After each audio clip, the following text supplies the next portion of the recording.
What is up, everyone? Welcome back to another Dragon Ball Z Dokkan battle video. Today we are going to go through the brand new announcement that, yes, none other than CHAMPA himself will finally be awakening on JP.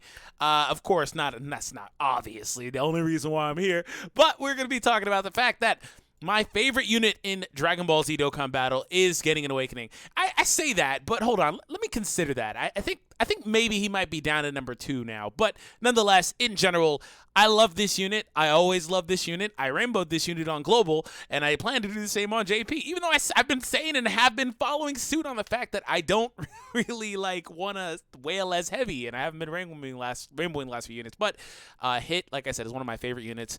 Also a phenomenal unit. So his entire banner is coming to Global. So, or JP, excuse me, from Global.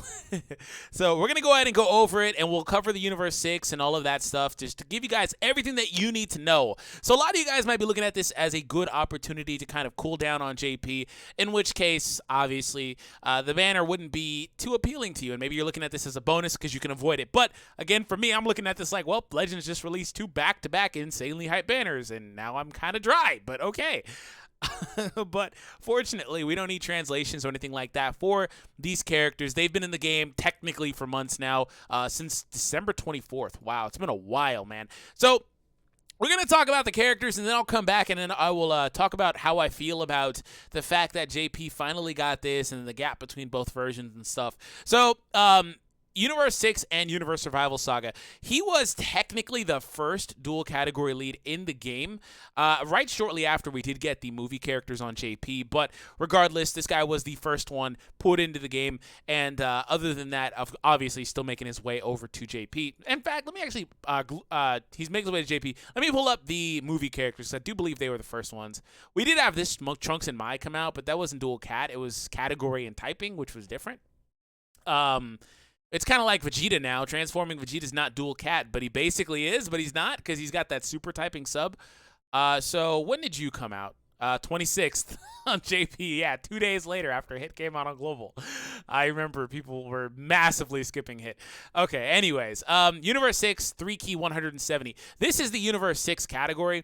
Not too impressive, but it is nice to be able to get access to a 170% powerhouse, basically, because you have access to Kefla, you have access to the Kale and Caulifla, you do have there she is, Kale and Caulifla, yeah, right there, and Caulifla there. You have the free-to-play Kaba, you have Champa's Awakening, which we're going to take a look at. We have Frost and the Bota Magetta units, and then the SR Awakenings for Magetta and Botamo down here as well into Bota Magettas. So not a lot, but there is a lot of bleed through as far as Universe Survival Saga 2, because you can dip into this category and use these characters effectively, in which you have obviously LR Goku and Frieza, you have Jiren, you have Topo, and like this, you're able to make up a very good team between these characters. And one thing that was really interesting about him is he has the exact same leader skill as Jiren.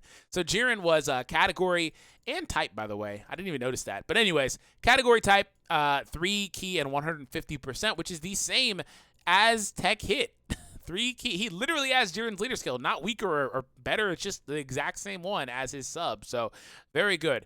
Immense damage with a medium chance to stun the enemy. So medium chance obviously isn't that great, but do know that he does also stun from his super attack. So the medium chance is 30% chance to stun for 2 turns, or from his passive, excuse me.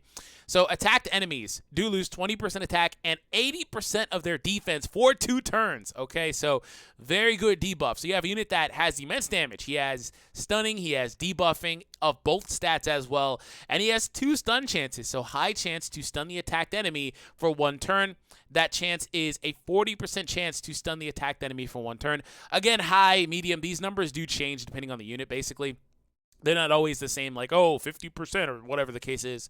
So that being said, he can stun you from either the super attack or from the passive. So the only issue is the game doesn't really tell you which one you're getting at the time. You just kind of have to know if he's still stunned, perfect. It was from the super attack. If not, it was from his own attack, unfortunately.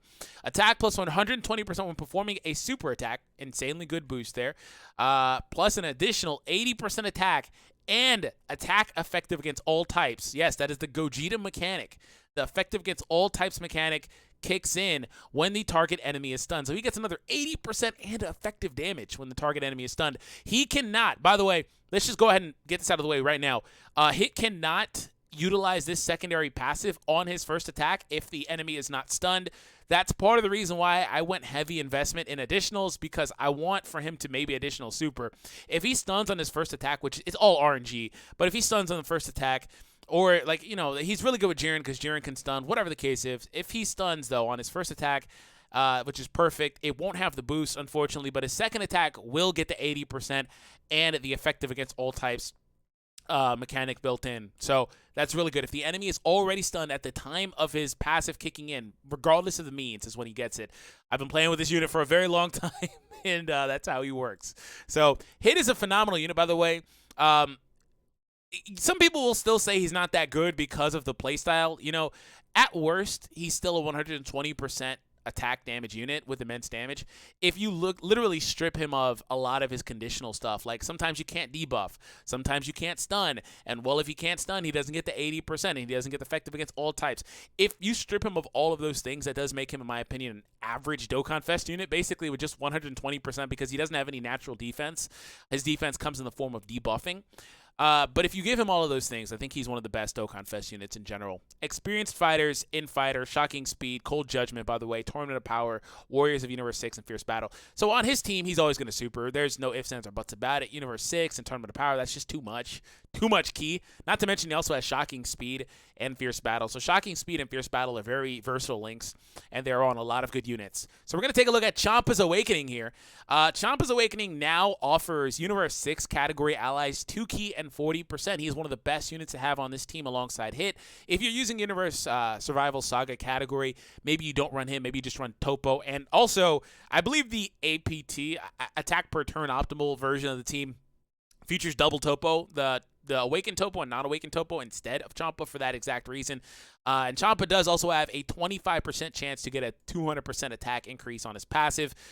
He also has shocking speed and fierce battle. I do not believe he initially had shocking speed, but nonetheless, there you go. Very, very good Awakening for CHAMPA. He is also a Universe 6 sub-leader. So 3 key, 120%, and then type 3 key and 70%. Wow, the type category thing isn't as, and it's like I know it, but like I don't.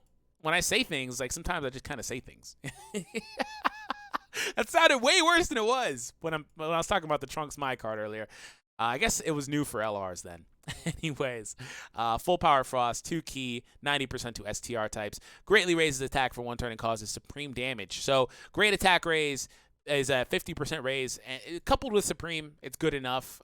But I would obviously rather it have been immense, but he's not festival exclusive, so maybe that's a little too much to ask for. 3 key for 6 turns from the start of the turn.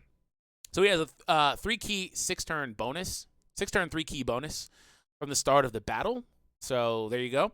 Attack plus 100, well, from the start of the turn, the first time he shows up. The reason why it says from the start of the turn is because it should be considering the first turn that he shows up. Instead of just the general start of the battle. Attack plus 120% and defense plus 60%. So those are good solid boosts there, 120 and 60, with a medium chance to stun the enemy when performing a super attack. So if you are going pure Universe 6 and not dipping into Universe Survival Saga with a hit lead and stuff like that, this is basically Hit's best friend because he's another stunner that's on the team. Again, if you're going full Universe 6, otherwise, obviously, Jiren and other units are in consideration. Universe the most malevolent, Metamorphosis. By the way, he has Universe Survival Saga, Full Power, Universe 6, and Transformation Boost. He isn't picking up, unless JP made some retroactive change, he's not going to have the Frieza Clan link or tag despite having the links and stuff. But regardless, Tournament of Power, he's always going to be relevant on this type of team. He links very, very well with Golden Frieza from the Tournament of Power too. So there you go.